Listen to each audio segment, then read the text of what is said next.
Hello and welcome to Veeam's Industry Insights live stream. Today is Tuesday, February 20th. My name is Jeff Reichard, and hello, good morning, good afternoon, good evening, depending on where you're joining us from.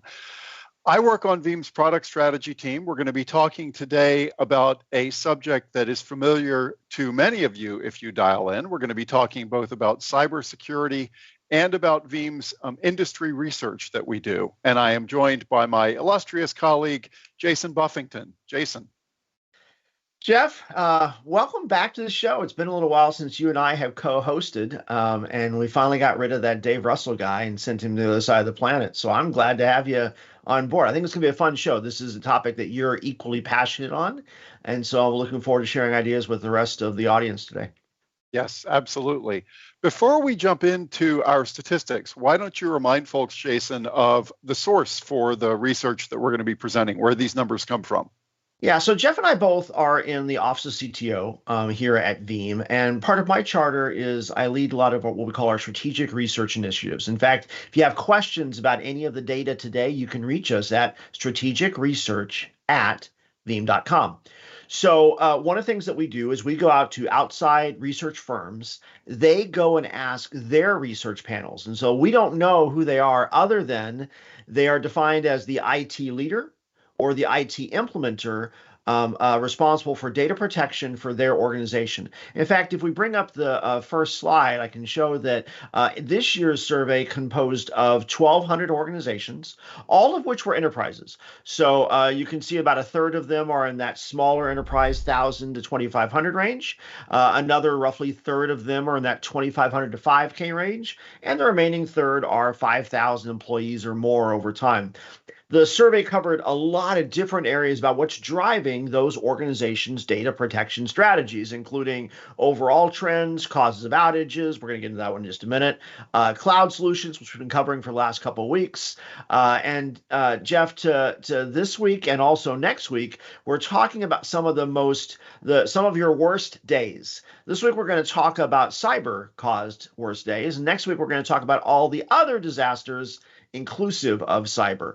So that's where the data comes from. And to get us started, let's talk about one of my favorite slides. So let's bring up the second slide for the day. One of the questions that the Data Protection Trends Report has been asking for the last several years, in fact, I was an analyst before I joined Veeam. We used to ask it back in my last firm, was what are all the things that caused outages in your environment, right? So, Jeff, you and I have both been in the data protection space 25, 30 years or more. When you look at all the things of why we have always done backup, turns out many of them still apply. But let's take a look at the list. What you see on the blue lines, the long lines, those are all the things that happened to these organizations over the course of the last 2 years.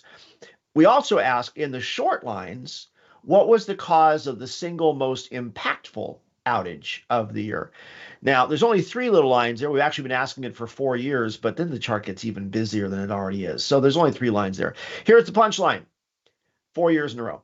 For 4 years in a row, the longest blue line, the most common cause of outages in organizations, was a successful cyber attack.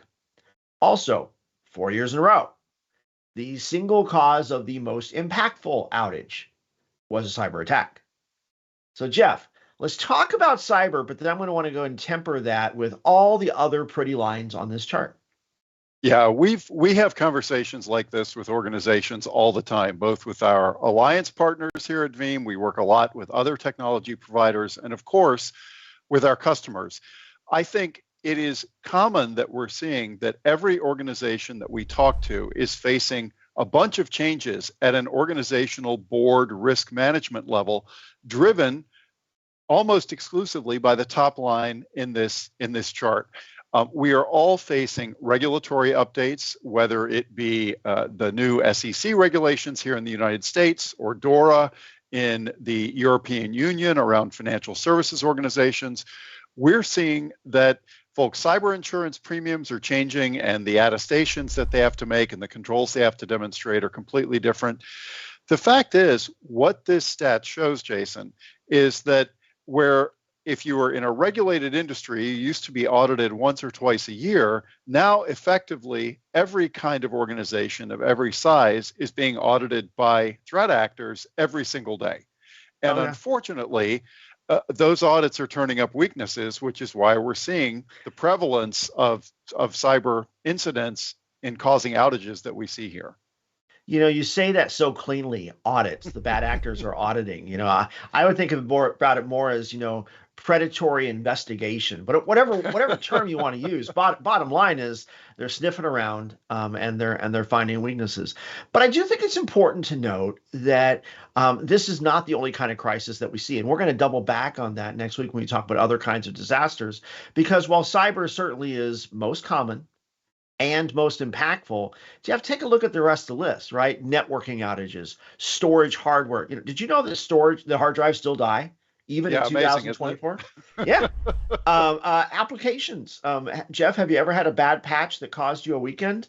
I have. Right. Exactly. Public cloud resources. We had an episode a couple weeks ago where my favorite, I won't mention the name, IM system that also includes all of our email and our unstructured file data was inexplicably offline for a couple hours now and then for over 3 days. It was very inconvenient. OS software issues. Now near the bottom of the list, I've never known an administrator to ever make an error when configuring anything in IT. So thankfully, that's near the bottom of the list along the way. It is, but this is something that I think is worth pointing out. We at Veeam spend a lot of time speaking with our partners, with industry analysts, and with customers in particular about how they can keep their backups safe from threat actors, because as we know, threat actors always target backups these days. Once they get on your network, they know they need to attack your backups if they're going to successfully pull off a ransomware or another kind of cyber attack.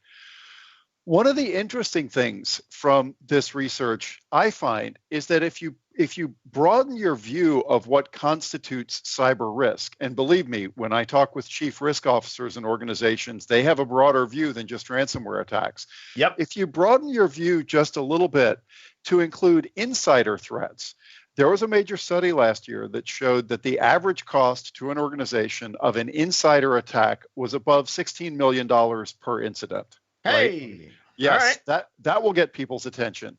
MITRE actually divides insider attacks up into 4 different types of threat. First, there is a disgruntled insider who is actually doing something malicious or committing industrial espionage or whatever, but they are deliberately doing something bad.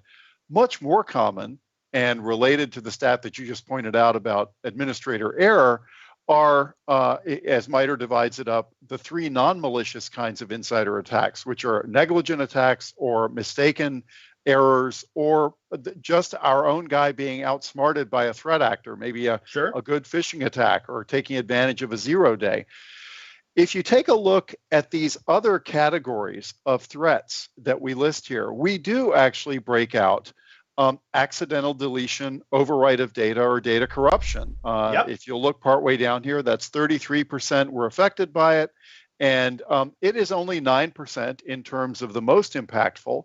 But if we then go down and look at administrator error, 6% said that was the most impactful.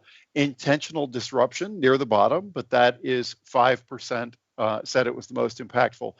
If you add those up, what we have is 38% of the causes of outages listed in this question are things that human beings have done, either deliberately or accidentally, that have caused systems to go down. The reason that that's worth pointing out, and the reason it's worth, if you take something away from today's presentation on the research, the reason it's worth pointing out is that the exact same defensive measures, ultra-resilient backups, immutability, hardening the backup environment, being very granular about permissions, a la zero trust mandates, will help to protect against insiders deliberately or accidentally messing things up, versus just protecting against outside cyber threats. Yeah, that's a great read. The other nuance that I think I would point out on the same thing, I like what you said there because there really is a lot of places where the administrator, there is a human error that comes into play, whether it's the human error in failure to prevent or human error in actually the causality of either configuration or deletion along the way. I also think it's interesting, we often joke about ransomware as a when, not an if, compared to the other kinds of large scale disasters that we have. But it's worth pointing out near the bottom, it is not as frequent as most of the others. Natural disasters, so examples like fire and flood and hurricane, still was for 16% of organizations the most impactful. Or excuse me, 6%, which makes it 1 out of 16 organizations, their worst day was not a bad actor. It was, an act of nature. Instead. So while we would like to think that it never happens, never would be erroneously on the other side. In fact, Jeff, I remember, when you and I worked together 25 some odd years ago, I was at a disaster recovery planning event in Florida, and I started my keynote with, according to the National Oceanic Organization, this particular zip code gets hit every 2.83 years by a hurricane. This zip code. It has been 3 years since your last attack. That was my opening monologue for how we started doing disaster planning, because guess what? It still happens today. All right, we could spend more time on this, but I actually need to save a little bit of this slide for when Dave and I come back and talk about the other kinds of disasters tomorrow. Today's session, though, we're going to really double down on, now that we've established all the other things that could go wrong, but oh, by the way, most common, most impactful is cyber. Let's talk about this year's statistics for this. So this is arguably one of the scariest and also perhaps most damning slides in this year's survey. Every year, organizations are asked how many times did your organization suffer? Now, that does not mean the number of times that they attempted to get in from the outside wall. This is the number of times they were actually breached, affected. The bad actors showed themselves. However you want to think about that, this was an attack that was not prevented. Is probably the right way to think about this. Now, here's the fun part, Mr. Reichard. Only 1 in 4 organizations, that green bar on the left, only 1 in 4 believe they were not affected. Right, and I'm going to use the word believe here, and I want to check this with you.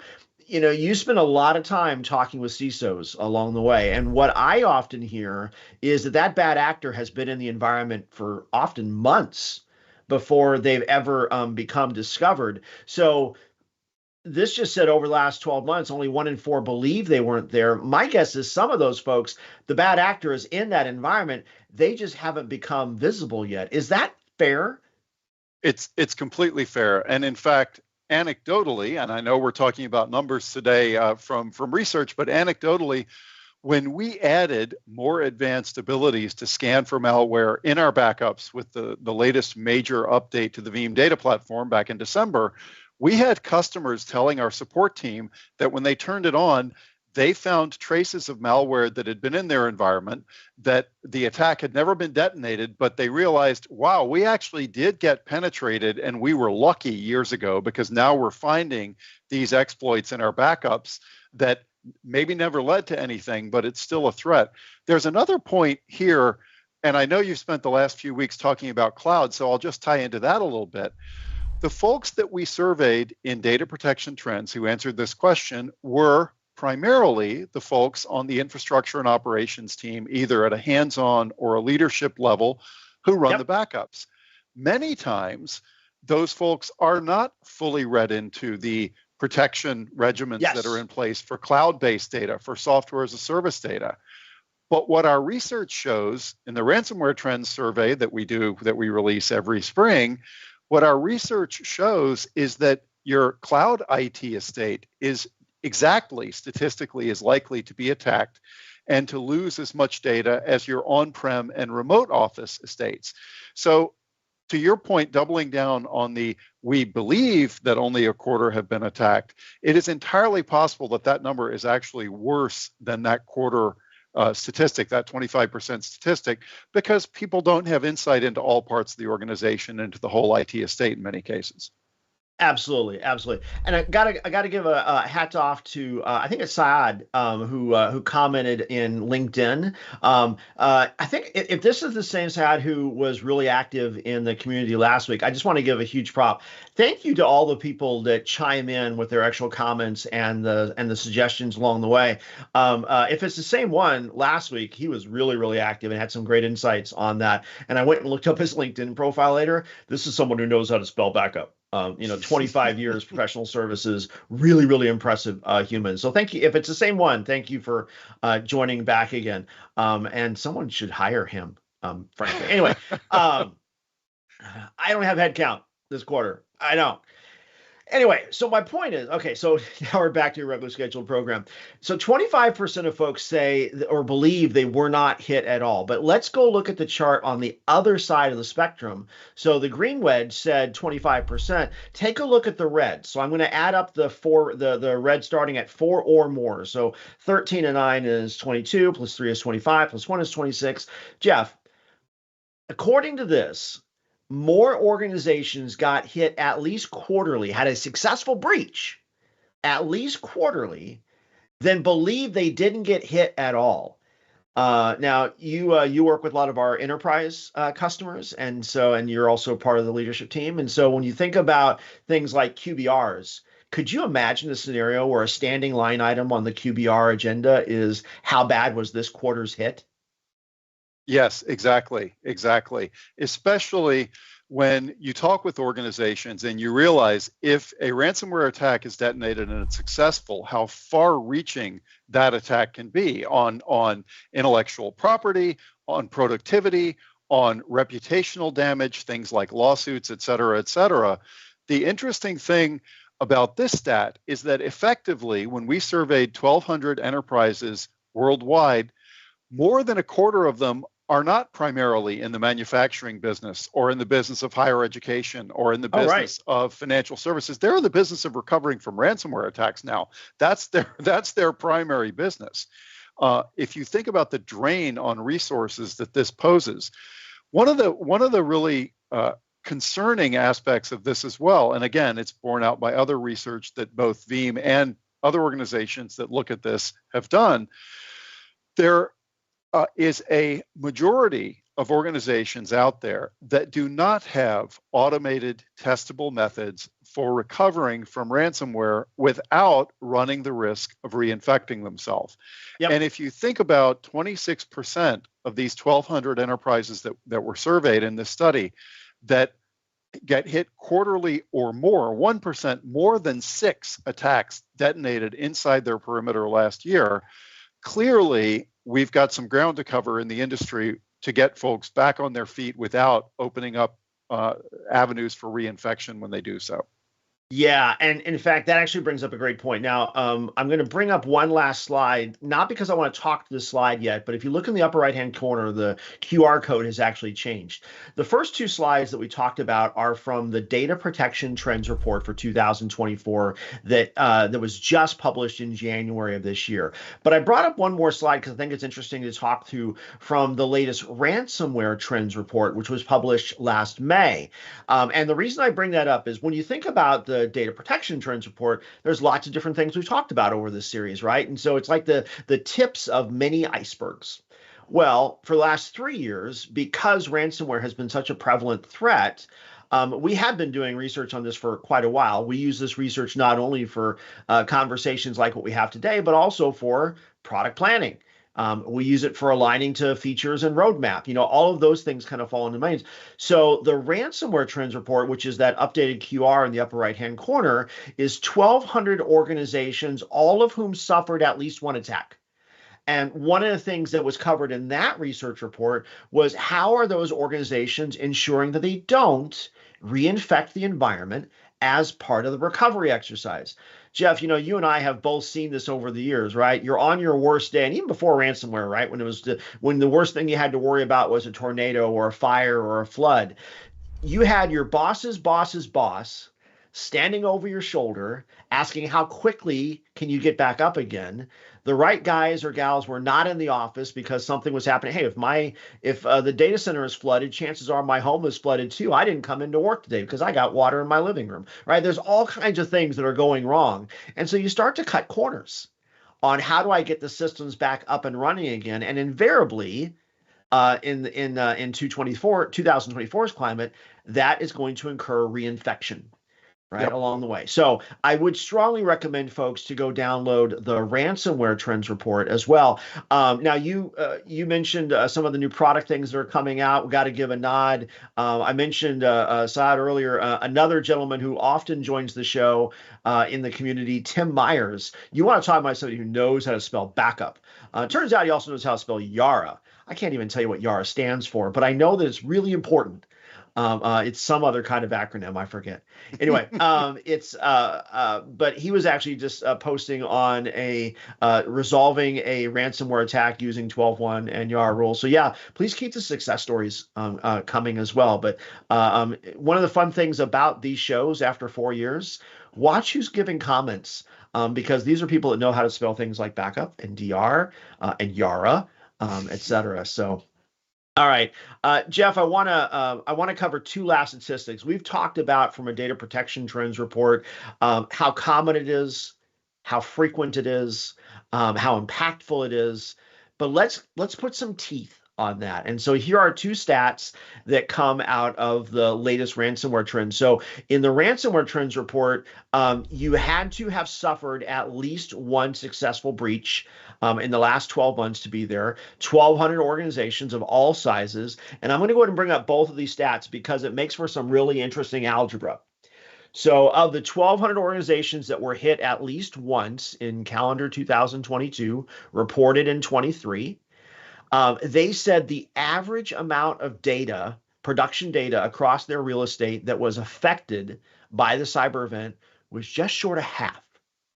45% of the data in some way was either infected, encrypted, whatever you want to do. And if you want to actually see how the distribution goes down, you can see that on the bottom. For 25%, that's the lucky folks, only up to about 20% of their data was affected.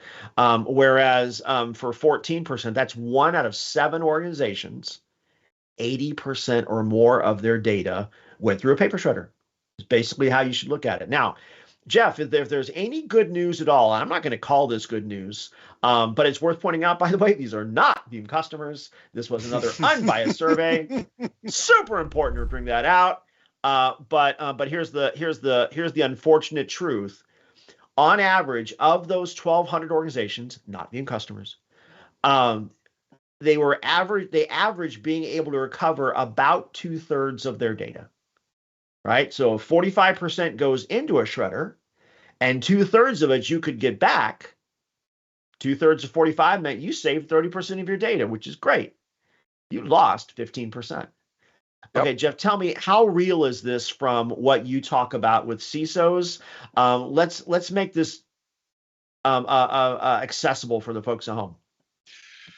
There are literally organizations who have been toward the red end of that 45% spectrum, how much data was deleted in the attack, that have gone out of business in the space of less than a week because their IT estate was attacked. They were a company that dealt only in their intellectual property, like a software company. It was gone. The source code was gone. Everything was gone. There was no ability to get back from backups. And they were out of business in less than a week because of a cyber attack. That is real world something that's happened. If we put in perspective, though, and one of the reasons that Veeam invests, and we do invest heavily in all the research that we do every year. Jason spends the overwhelming majority of his time, and a team of people do, not to mention the money that we pay to research companies to do this. It's a big investment by Veeam. But one of the reasons that we do it is to arm the industry and to arm our customers with reliable information on this, so that if you go to your board, if you go to senior financial management or executive management, and talk about why you need to make certain investments, you don't just have anecdotes, you have hard numbers around what's going on. Let's revert to an anecdote, though. 15%, we think, okay, 15% of my data, maybe I can afford to lose, 1/6, 1/7 of my organization's data. There is a case study that was published by a major American city. They had a data loss incident 3 years ago. I'm not going to name the city, but they were very responsible and straight up, and they published information about what happened to them. Their data loss did not result from a cyber attack. Their data loss resulted from having moved some data up into the cloud and found out for various reasons that the cost profile wasn't matching what they wanted to continue with. And so they were repatriating data that they had moved to the cloud, moving it back on-prem. Back to the causes of outages, they had an administrator error. It was not malicious action. It was an administrator error that lost them 20 terabytes of data. Now, I don't know about you, but I've got a home lab environment. I have well over 20 terabytes of spinning disk and SSD in my house. I think a lot of our listeners and viewers today probably do as well. This 20 terabytes of production data that was lost affected 17,000 public safety cases that had gone through the court system. Yeah. Wow. So think about that. What are the odds that the 15% of data that gets lost is going to be dev test data or stale data that no one's touched forever? The odds aren't good. And no one in your leadership team wants to be answering news reporters and saying why we're now retrying 17,000 cases or why we are going to take a huge loss this quarter because of losing intellectual property or losing productivity. These numbers are really, really scary. And when you think, if you look at, again, comparing the bands, okay, 25% had 0 to 20% of their data affected in the ransomware attack. But if you look at 33% had 60% or more of their data put through the shredder in the attack. So it's really, really troubling when you look at that. Yeah, it reminds me, we should probably do a live stream where our only thing we're going to do is tell the worst stories that we know about in backup. Because you were talking about your example of, that administrator error. I did one. I was in my early 20s. I had a customer who had not done backups in a while, but they had replicated storage arrays, and one of the arrays had failed. My job was to go in and put in virgin drives in the new array and then remirror them. And I remirrored the virgin drives over the surviving node as opposed to the surviving node over the virgin drives, and wiped out the only other copy of the data to we all have really bad stories like that, but we should do maybe for World Backup Day, we'll get everyone who's been on the show in the last year, and we'll all just bring the worst stories that were out there. And if you like that idea, let's do this. I might even invite a couple guests to somehow get on this. I don't know how we're going to figure this out, but I'm working in the moment. But you should download the report. You can download the report on the QR code there, but if you have just one hellacious story of IT that went wrong, and where backup may or may not have fit in that equation, I'd love to hear your story. And so email me at strategicresearch@veeam.com. Jeff, we got 2 minutes left and we're out of slides. So you want to go ahead and bring it home? Absolutely. We're at the bottom of the hour. If you enjoyed today's talk, you don't have to go without Veeam Industry Insights for a whole week. We have our Thursday Tech Bites. This week, the subject is going to be part of the Data Freedom series that we've been running. It's hypervisor migration demo. And specifically, we're going to have Rick Vanover and Kirsten Stoner, also on the product strategy team, with me and Jason. And they're going to be showing how easy it is to migrate existing image-based backups with Veeam to a new hypervisor platform. Specifically, this week, they're going to be demoing migration into Hyper-V. If you really love the research and you want to tune back in next Tuesday, we're going to have the usual cast. It's going to be Jason and Dave Russell. And as Jason said, the subject for next week is going to be business continuity disaster recovery in 2024, 5 key insights to prepare for your worst day. So thanks, Jason. It's been a pleasure as always. And thanks to everyone who joined us for today's Veeam Industry Insights. Great having you. And thanks for the comments. Bye, y'all.